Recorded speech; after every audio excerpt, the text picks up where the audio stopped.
Aesop stories. Number 56. The Lion, the Little Mouse, and the Sly Fox. In the heart of the jungle, under the hot summer sun, a lion lay resting. His mane spread out around him like a golden pillow. He was the king of all the animals, and his roar was feared by all. But the heat made him very tired, and soon he fell into a deep sleep. A little mouse, small and gray, was scurrying through the jungle. She was looking for seeds, but found a huge lion asleep instead. The mouse had never seen a lion so close. Curious, she ran up the lion's back, over his mane, and across his wide ears. The lion woke up with a start. He was not used to being disturbed during his nap. He felt something tiny had woken him up, and he roared in anger. He shook his mighty mane and looked around to find who dared to disturb his sleep. A fox, clever and quick, saw the lion looking for the mouse. The fox liked to tease the lion. He called out, "What a mighty lion you are, scared of a tiny mouse."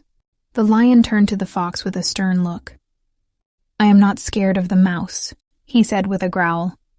"I do not like anyone to disturb my sleep, no matter how small they are."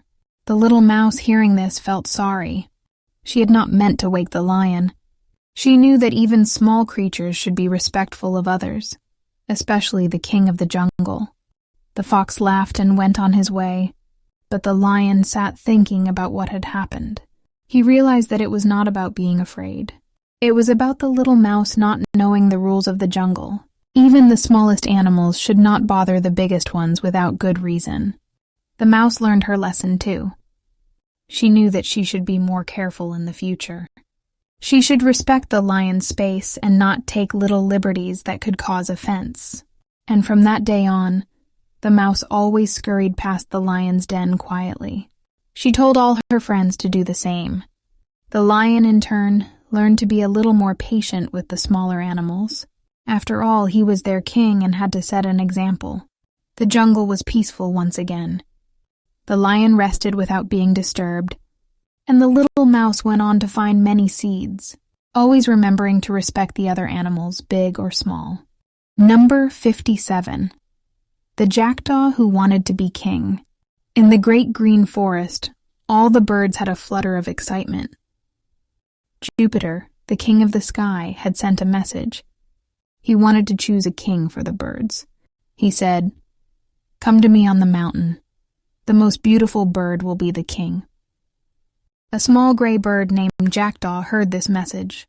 Jackdaw looked at his plain feathers and felt sad. "I am not beautiful," he thought. "I cannot be the king." But then Jackdaw had an idea.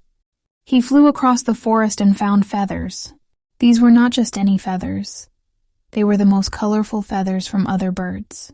Some were blue, some were red, and some were bright yellow. Jackdaw took these feathers and put them on himself. He stuck them to his wings and his tail. Soon he did not look like a jackdaw anymore. He looked like a rainbow bird. When the day came, all the birds flew to the mountain. Jupiter looked at them. He saw many beautiful birds. But then he saw the most colorful bird of all. It was Jackdaw. Jupiter said, "This bird with many colors will be the king." But the other birds knew the truth.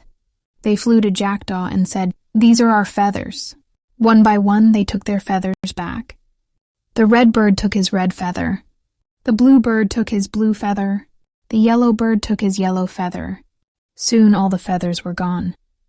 Jackdaw was just a small gray bird again. He was not the king. He was just a jackdaw. Jackdaw felt very silly. He had tried to be something he was not. He learned that it's not good to pretend. Jupiter saw this and chose a beautiful bird to be the king. It was not the bird with the most feathers. It was the bird who was beautiful just as it was. The birds flew back to the forest. Jackdaw flew alone, but he had learned something very important. He learned to be happy with who he was. Number 58. The Dog with the Bell. In a busy little town, there was a dog that loved to cause trouble. Every time he saw someone, he would sneak up behind them and nip at their heels. He thought it was a fun game. The people in the town did not think it was fun at all. They were scared of the sneaky dog. They never knew when he would come up and bite them. The dog's master had an idea. He put a bell around the dog's neck. Now when the dog ran up to bite, the bell would ring. Ting-a-ling. People could hear the dog coming and would not be scared. The dog did not understand why he had to wear the bell. He thought it made him special. He walked around the town with his head high. Ting-a-ling. The bell rang wherever he went. He was very proud of his bell. He thought it made him important. He did not know it was a warning for people to stay away. One day, an old wise dog saw the noisy dog. He knew why the dog had the bell. He said to him, "Why do you show off with that bell? It is not a prize. It tells people you are not nice. It is there so they can avoid you." The noisy dog was shocked. He thought his bell was a sign of being special. Now he knew it was a sign that he was bad. He felt very silly. He had been proud of something that was really a mark of shame.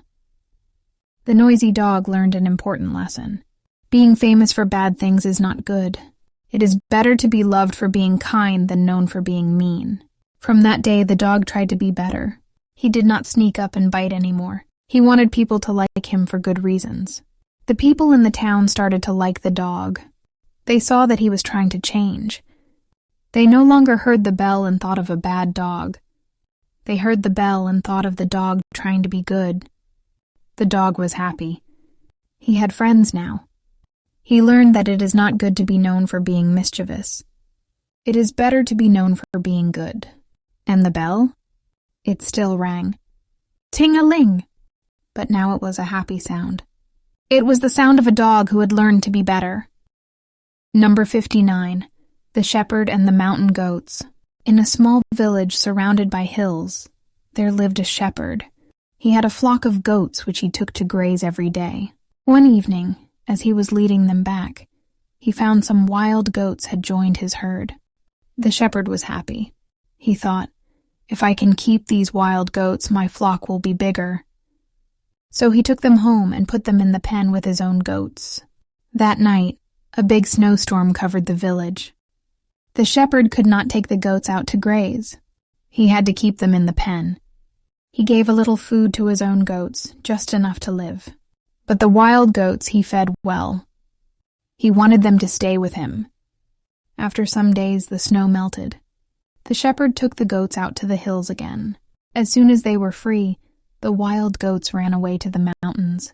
They were very fast. The shepherd was angry. "Why do you leave?" he shouted. "I fed you better than my own goats." One wild goat stopped and looked back. "That is why we leave," he said. "You took care of us more than your own goats. If new goats come, maybe you will forget us too. We cannot trust you."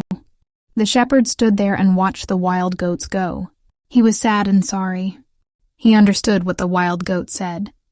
The shepherd learned that he should not forget old friends for new ones. His own goats had been with him for a long time. He should have cared for them just as much as the new ones. From then on, the shepherd was good to his goats. He never tried to replace them again. And the wild goats? They stayed in the mountains, free and wild as they were before. Number 60. The Tailless Fox. In a large forest filled with thick trees and whispering winds, there lived a clever fox. But one day this fox had a big problem. He was caught in a trap. He struggled and struggled until he was free, but his beautiful bushy tail was left behind. The fox felt very sad without his tail. He was different from the other foxes now, and he felt ashamed. The other foxes would look at him and whisper. They felt sorry for him, but they also laughed at him. This made the tailless fox very upset. He didn't want to be laughed at, so he thought of a plan. If all the other foxes have no tails, he thought, then no one will laugh at me. So the clever fox went to talk to all the foxes in the forest. He stood on a log and spoke loudly. "Friends," he said, "why do we need tails? They are just heavy. They get in the way when we run. I think we would all look better without them." Some of the foxes thought about it, but one wise old fox looked at him and said, "If you still had your own tail, would you tell us to cut ours off?" All the foxes stopped and looked at the tailless fox. They knew the wise old fox was right. The tailless fox only wanted them to cut off their tails because he had lost his own. The tailless fox felt embarrassed. His plan did not work. He realized that he could not make everyone else like him just to feel better. After that day, the tailless fox learned to be happy with himself. He understood that it's not good to make others change just because you are different.